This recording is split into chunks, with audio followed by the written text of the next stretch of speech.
Hello guys, welcome back to B channel Gyan Jyoti Ashish tutorial. तो दोस्तों, आज हम लोग करने वाले हैं Indian navy MR SSR double A के लिए जीके पार्ट 4। और जैसे कि हमने कल के वीडियो में पार्ट 3 तक कंप्लीट कर चुके हैं। अगर आपने नहीं देखे हैं तो आप जाके प्लेलिस्ट के माध्यम से देख सकते हैं। तो दोस्तों, वीडियो शुरू करने से पहले आपसे बोलना चाहूँगा कि अगर आप चैनल पर नए हैं तो चैनल को सब्सक्राइब कर लीजिएगा, क्योंकि Indian navy MR SSR double A के लिए बेस्ट तरीके से बेस्ट प्रिपरेशन स्टार्ट है। ठीक है, तो चलिए शुरू करते हैं बिना टाइम वेस्ट किए अपने क्लास को।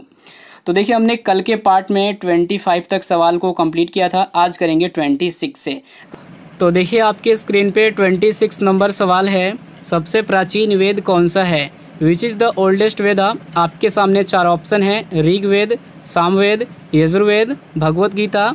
तो राइट आंसर हो जाएगा 26 का ऑप्शन ए, यानी कि हो जाएगा ऋग्वेद। ठीक है, याद रखिएगा, सबसे प्राचीन वेद होता है ऋग्वेद। अब हम बात करते हैं एक्सप्लेनेशन की। यहाँ पे देखिए, वेदों की संख्या 4 होते हैं। सब लोग को मालूम है कि एक होता है ऋग्वेद, सामवेद, यजुर्वेद, अथर्ववेद। ठीक है, 4 वेद होता है। अगला पॉइंट है, ऋग्वेद चारों वेदों में से सबसे प्राचीन माना जाता है। ये तो हो ही गया सवाल। अगला पॉइंट आता है, गायत्री मंत्र का उल्लेख किस वेद में है? तो ऋग्वेद में है। उसके बाद नेक्स्ट पॉइंट है, निम्नलिखित में से कौन सा वैदिक साहित्य गायत्री मंत्र है? तो ऋग्वेद है, करेक्ट आंसर। उसके बाद नेक्स्ट पॉइंट आता है, ऋग्वेद के प्रमुख देवता कौन है? तो इंद्र है। ठीक है, देखिए, ऋग्वेद से जितने भी सवाल है, पिछली बार क्योंकि एग्जाम्स में 1 नंबर का आया था, तो ऋग्वेद से जो इम्पोर्टेंट सवाल है यहाँ पे आपको मैं कवर करवा दिया। ठीक है, उसके बाद देखिए, ये भी सवाल पिछला बार पूछा गया था, अस्तु मा सकदम में ऋग्वेद से लिया गया है। ठीक है, आ सकता है आपके एग्जाम्स में अस्तो मा सकदम में कहाँ से लिया गया है? तो ऋग्वेद से लिया गया है। ठीक है, तो जितने भी पॉइंट है इसको देख लीजिएगा। अगर आपको लगता है कि 4 वेद होता है और चारों वेद में प्रॉब्लम है, कहीं पे डाउट है, तो इस पे क्लिक कीजिएगा। आप टेलीग्राम ग्रुप ज्वाइन कर लीजिए। सबसे पहले जाके टेलीग्राम ग्रुप ज्वाइन कर लेंगे, ये पीडीएफ आपको मिल जाएगा। और जैसे ही इस पे क्लिक करेंगे पीडीएफ पे, तो आपको चारों वेदों के बारे में निकल के आ जाएगा। ठीक है, वहाँ पे और डिटेल से जान सकते हैं। चलिए, उसके बाद देखिए, 27 नंबर सवाल है आपकी स्क्रीन पे, भारत और चीन के बीच की रेखा को क्या कहते हैं? ये सवाल बार बार एग्जाम में पूछा जाता है। तो करेक्ट आंसर हो जाएगा ऑप्शन ए, यानी कि मैक मोहन रेखा कहते हैं। भारत और चीन के बीच की रेखा को क्या कहते हैं? मैक मोहन रेखा कहते हैं। चलिए, बात करते हैं एक्सप्लेनेशन की। यहाँ पर देखिए, भारत और चीन की सीमा को मैक मोहन रेखा कहते हैं। अगला पॉइंट है, मैक मोहन रेखा भारत के उत्तर पूर्व क्षेत्र और तिब्बत के बीच सीमांकन रेखा है। यह रेखा 1914 में सर हेनरी मैक मोहन द्वारा शिमला कन्वेंशन में प्रस्तावित की गई थी। तो नोट कर लीजिएगा, बहुत ज़्यादा इंपॉर्टेंट है दोस्तों। अगर आपको लगता है कि मैक मोहन रेखा के बारे में कुछ जानना है डिटेल्स में, इस पर क्लिक कीजिए, आप जानिए। ठीक है, चलिए, अगला सवाल है 28 में, गवर्नर की न्यूनतम आयु कितने वर्ष की होती है? बहुत ज़्यादा इंपॉर्टेंट सवाल। ये सवाल एग्जाम्स में पूछा गया था। 25, 28, 35, 30। करेक्ट आंसर ऑप्शन सी, यानी कि हो जाएगा 35। ठीक है, गवर्नर की न्यूनतम आयु कितने वर्ष की होती है? तो ऑप्शन सी हो जाएगा राइट आंसर 35। ठीक है, चलिए, अब हम बात करते हैं एक्सप्लेनेशन की। बहुत ज़्यादा यहाँ पे टॉपिक है, आप ध्यान दीजिएगा। राज्यपाल पद हेतु न्यूनतम आयु 35 वर्ष होती है। ठीक है, क्लियर हो गया। भारत की पहली महिला राज्यपाल कौन थी? ये सवाल पिछली बार आया था, इसलिए मैं यहाँ पे ऐड कर दिया। ठीक है, तो सरोजिनी नायडू। ठीक है, राज्य के मुख्यमंत्री की नियुक्ति कौन करता है? तो राज्यपाल करता है। किसी राज्य के राज्यपाल को शपथ ग्रहण कौन कराता है? तो उस राज्य का मुख्य न्यायाधीश कराता है। क्लियर है ना? किसी राज्य के, ठीक है, किसी राज्य है कि राज्यपाल को अगर शपथ ग्रहण कौन कराता है, तो उस राज्य के उस राज्य के मुख्य न्यायाधीश कराता है। ठीक है, अगला पॉइंट आता है, यहाँ पे ध्यान दीजिएगा। भारत के किस राज्य में प्रथम महिला राज्यपाल बनी थी? उत्तर प्रदेश में। ठीक है, भारत के किस राज्य में प्रथम महिला राज्यपाल बनी थी? तो उत्तर प्रदेश में सबसे पहले वहीं पे बनी थी। ठीक है, किसकी अनुमति के बिना राज्य की विधानसभा में कोई धन विधेयक पास नहीं होता? तो देखिए, कहने का मतलब है किसकी अनुमति के बिना, यानी कि किसके अनुमति के बिना राज्य की विधानसभा में कोई धन विधेयक पास नहीं होता? तो राज्यपाल के द्वारा। ठीक है, याद रखिएगा। अगला पॉइंट है राज्य सरकार को कौन भंग कर सकता है, तो राज्यपाल भंग कर सकता है। तो इतने सवाल अगर आप पढ़ेंगे एक्सप्लेनेशन के साथ, और देखिए आपको तो पहला चीज़ तो इसमें एक सवाल नहीं है, अगर आप मान लीजिए सपोज दैट आपको बता रहा हूँ ये सवाल है 28 के जरिए आपने ये सब सवाल पढ़ लिया तो कितना मज़ा आया, ये तो जान लिया और ये भी जान लिया। ठीक है, चलिए अगला सवाल है 29 में सर्वोच्च न्यायालय के न्यायाधीश की अधिकतम आयु कितनी होती है।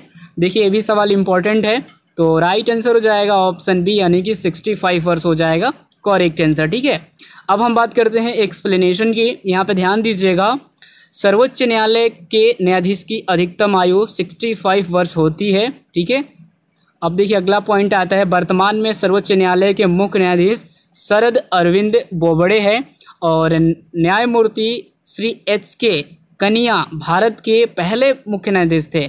अब देखिए आपके एग्जाम्स में आ सकते हैं कि भारत के पहले मुख्य न्यायाधीश कौन थे, तो आप बोलिएगा न्यायमूर्ति श्री HJ कनिया। ठीक है, और जो हाल फिलहाल ये वर्तमान में तो वो है शरद अरविंद बोबड़े, याद रखिएगा। चलिए अगला पॉइंट है, भारत के उच्चतम न्यायालय का स्थापना 1 अक्टूबर 1937 को हुआ था। भारत के उच्च न्यायालय का उद्घाटन 28 जनवरी 1950 को हुआ था। ठीक है, और उसके बाद से इसके द्वारा 24,000 से अधिक निर्णय दिए जा चुके हैं। तो देखिए आप इस टाइप से पढ़ेंगे, एग्ज़ाम पक्का क्लियर होगा, विश्वास रखिए। भारत के उच्चतम न्यायालय का स्थापना इस टाइम हुआ था और भारत के उच्च न्यायालय का उद्घाटन इस टाइम हुआ था। ठीक है, और उसके बाद इसके द्वारा 24,000 से अधिक निर्णय दिए जा चुके हैं। चलिए नोट कर लीजिएगा, नोट नहीं करना है, टेलीग्राम ग्रुप जाके ज्वाइन करना है, आपको ये PDF मिल जाएगा। पार्ट 4 डेली का डेली अपडेट होता है। चलिए मोस्ट इंपॉर्टेंट सवाल, करो या मरो का नारा किस नेता ने दिया था। सुभाष चंद्र बोस, महात्मा गांधी, लाला लाजपत राय या फिर मौलाना आज़ाद। करेक्ट आंसर ऑप्शन बी हो जाएगा, यानी कि महात्मा गांधी जी ने। ठीक है, करो या मरो का नारा महात्मा गांधी जी ने, ऑप्शन बी टिक कर दीजिए, कोई दिक्कत नहीं है। चलिए अब हम बात करते हैं एक्सप्लेनेशन की। यहाँ पे देखिए महात्मा गांधी ने करो या मरो का नारा वर्ष 1942 में बॉम्बे में अखिल भारतीय कांग्रेस की बैठक को संबोधित करते हुए दिया था। मकसद केवल ये था कि इस नारे के बलबूते ब्रिटिश साम्राज्य के पतन किया जा सके। अंत में देश के लोग इसी नारे के तहत जब एकजुट होकर लड़े तो ब्रिटिश साम्राज्य को घुटने टेकने पड़े। ठीक है, अब देखिए रेड से यहाँ पे कुछ दिया गया है इसके बारे में ही। इससे पहले 8 अगस्त 1942 को, देखिए यहाँ पे कंफर्म नहीं किया गया था, 1942 लिखा गया था कि 1942 में हुआ था, लेकिन यहाँ पे देखिए इससे पहले 8 अगस्त 1942 को मुंबई के ग्वालियर टैंक मैदान में अखिल भारतीय कांग्रेस महासमिति ने भारत छोड़ो आंदोलन का प्रस्ताव किया। ठीक है, याद रखिएगा, बहुत ज़्यादा इंपॉर्टेंट सवाल है दोस्तों, रट लीजिएगा, एकदम पूरा रट लीजिएगा, एकदम हटाना नहीं अपने माइंड से, रटना पड़ेगा। ठीक है, चलिए उसके बाद देखिए नेक्स्ट सवाल है आपके स्क्रीन पे 31 में, गौतम बुद्ध को ज्ञान कहाँ प्राप्त हुआ। ये भी सवाल बहुत ज़्यादा इंपॉर्टेंट है, तो करेक्ट आंसर हो जाएगा ऑप्शन ए यानी कि गया में। ठीक है, याद रखिएगा। अब हम बात करते हैं एक्सप्लेनेशन की, ध्यान दीजिएगा। गौतम बुद्ध का जन्म 563 ईसा पूर्व, निधन 483 ईसा पूर्व में हुआ था। ठीक है, बौद्ध धर्म के संस्थापक कौन थे, गौतम बुद्ध थे।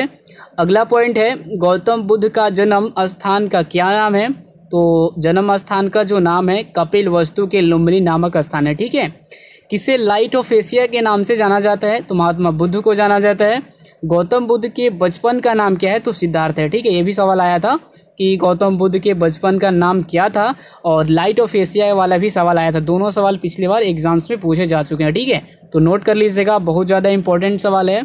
गौतम बुद्ध का जन्म 563 ईसी पूर्व, निधन इनका हुआ था 483 ईसी पूर्व। बौद्ध धर्म के संस्थापक कौन थे, गौतम बुद्ध थे। गौतम बुद्ध का जन्म का स्थान क्या नाम क्या है, तो कपिल वस्तु के लुम्बिनी नामक स्थान है। किसे लाइट ऑफ एशिया के नाम से जाना जाता है, महात्मा बुद्ध को जाना जाता है। गौतम बुद्ध के बचपन का नाम क्या है, तो सिद्धार्थ है। ठीक है, रट लीजिएगा पूरा, बहुत ज़्यादा इंपॉर्टेंट है। अगर आपको लगता है कि कुछ डाउट रह गया तो इस पर क्लिक कीजिए, इनके बारे में पूरा डिटेल्स जानिए और। ठीक है, चलिए उसके बाद देखिए नेक्स्ट सवाल है आपकी स्क्रीन पे 32 में, स्वामी महावीर जैन धर्म के कौन से तीर्थकर थे? आपके सामने 4 ऑप्शन है, राइट आंसर हो जाएगा ऑप्शन सी यानी कि 24वें। ठीक है, रट लीजिएगा, स्वामी महावीर जैन धर्म के कौन से तीर्थकर थे? 24वें। ठीक है, अब हम बात करते हैं एक्सप्लेनेशन की। यहाँ पे देखिएगा ध्यान से एकदम। महावीर स्वामी का जन्म 540 ईस्वी पूर्व में वैशाली के निकट कुंडग्राम में हुआ था। ठीक है, कहाँ हुआ था? वैशाली के निकट कुंडग्राम में हुआ था और इनका बचपन का नाम वर्धमान था और 72 वर्ष की आयु में भगवान महावीर की मृत्यु हो गई और 468 ईस्वी पूर्व में। ठीक है, याद रखिएगा, बिहार राज्य के पावापुरी में हो गई। 400 ईस्वी पूर्व में बिहार राज्य के पावापुरी में हो गई। महावीर का जन्म किस क्षत्रिय गोत्र में हुआ था? जानत्रिक में भी सवाल पूछा गया था। तो देख लीजिएगा, 2 सवाल इसमें से पूछा गया था पिछली बार, एक था कुंडग्राम वाला और एक था महावीर का जन्म किस क्षत्रिय गोत्र में हुआ था। 2 सवाल आया था। ठीक है, तो रट लीजिएगा। चलिए उसके बाद देखिए 33 नंबर सवाल आपके स्क्रीन पे है, 2016 का ओलंपिक खेल कहाँ आयोजित किया गया था? ये भी इम्पोर्टेंट सवाल है। Doha, Rio de Janeiro, Athens और उसके बाद डी में Sydney. Right answer option B यानी कि हो जाएगा रियो द जेनेरो हो जाएगा करेक्ट आंसर। 2016 का ओलंपिक खेल कहाँ आयोजन किया गया था? तो ये किया गया था रियो द जेनेरो में। चलिए अब हम बात करते हैं एक्सप्लेनेशन की। रियो डी जेनेरो ब्राज़ील के रियो डी जेनेरो राज्य की राजधानी एवं देश का दूसरा सबसे बड़ा नगर है। यह दक्षिण अमेरिका का तीसरा सबसे अधिक जनसंख्या वाला शहर है। रियो डी जेनेरो शहर करीब 2 शताब्दियों तक ब्राज़ील की राजधानी बना रहा है। ठीक है, तो देखिए ब्राज़ील के बारे में जानना चाहते इस पर क्लिक कीजिए, अमेरिका के बारे में जानना चाहिए इस पर क्लिक कीजिए, वही दक्षिण अमेरिका के बारे में, और जाके आप देख सकते हैं इसके बारे में। ठीक है, चलिए उसके बाद देखिए विक्रम संवत कब आरंभ हुई? तो ये भी इम्पोर्टेंट सवाल है। राइट आंसर हो जाएगा ऑप्शन ए 58 ईस्वी पूर्व। ठीक है, याद रखिएगा विक्रम संवत कब आरंभ हुई? 58 ईस्वी पूर्व में। ठीक है, अब हम बात करते हैं एक्सप्लेनेशन की। यहाँ पे ध्यान से देखिएगा, विक्रम संवत भारतीय और नेपाली पंचांग में समय गणना की प्रणाली का नाम है। यह संवत 58 ईसा पूर्व मौलाना के राजा विक्रम ने गुजरात से शकों को पराजित करके उनका शासन समाप्त किया और राजा विक्रम ने विक्रमादित्य की उपाधि धारण की और विक्रम संवत शुरू किया में आरंभ होती है। ठीक है, देखिए यहाँ पे 2 ही सवाल इम्पोर्टेंट है। एक आपके एग्जाम्स में आ सकता है, ये विक्रम संवत कब आरंभ हुई? ठीक है, ये आ सकता है।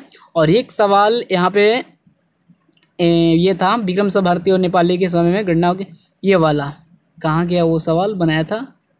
ओ सॉरी, वो तो नोट नहीं किया दोस्तों, नेक्स्ट पार्ट आ जाएगा। ठीक है, देखिए मैंने भी नोट किया था, शायद मुझे लगा कभी हट गया है, ध्यान नहीं दिया, Ctrl+Z दब गया होगा, सॉरी यार। चलिए उसको नेक्स्ट पार्ट में लाएंगे, कोई बात नहीं। भारत का सबसे लंबा बांध बता दीजिए आप लोग। तो राइट आंसर हो जाएगा ऑप्शन ए हीराकुंड बांध है ना, which is the longest dam in India. Option A Hirakud बांध। ठीक है, अब हम बात कर लेते हैं थोड़ा सा एक्सप्लेनेशन के बारे में। भारत का लंबा बांध हीराकुंड बांध है। हीराकुंड बांध उड़ीसा में महानदी पर निर्मित एक बांध है। यह सबलपुर, ठीक है, यह संबलपुर से 15 किलोमीटर दूर है। 1957 में महानदी पर निर्मित यह बांध संसार के सबसे लंबे बांधों में से एक है। इसकी कुल लंबाई 25.8 किलोमीटर है। यह बांध विश्व का सबसे बड़ा बांध है। हीराकुंड परियोजना पर हीराकुंड के अलावा 2 और बांध उपस्थित है। अब देखिए यहाँ पे सवाल कैसे एग्जाम्स में आएंगे। ये तो हो गया कि भारत का सबसे लंबा बांध कौन सा है? हीराकुंड बांध। हीराकुंड बांध उड़ीसा में महानदी पर निर्मित एक बांध है। ठीक है, और यह आएगा इसकी कुल लंबाई, पूछ सकता है कि जो हीराकुंड बांध है इसकी लंबाई क्या है? तो 25.8 किलोमीटर है। ठीक है, यह बांध विश्व का सबसे बड़ा बांध है। आ जाएगा ये भी सवाल। हीराकुंड परियोजना पर हीराकुंड के अलावा 2 और बांध उपस्थित है। आ जाएगा हीराकुंड परियोजना पर हीराकुंड के अलावा खाली स्थान और बांध उपस्थित है। 2, 4, 6, 8, 10। तो आप क्या बताइएगा? तो 2 बता दीजिएगा, राइट आंसर हो जाएगा। ठीक है, तो बस आज के लिए इतना ही था। अगर आप लोग को वीडियो पसंद आए तो लाइक कीजिएगा यार, शेयर कीजिएगा। इतना मेहनत करता हूँ आपके लिए, अगर लाइक नहीं जाएगा, व्यूज़ नहीं जाएगा तो फिर तो फ़ायदा नहीं होगा फिर। ठीक है, तो बस अभी के लिए इतना ही, मिलते हैं एक और वीडियो में, तब तक के लिए अपना ख्याल रखिएगा। जय हिंद, जय भारत।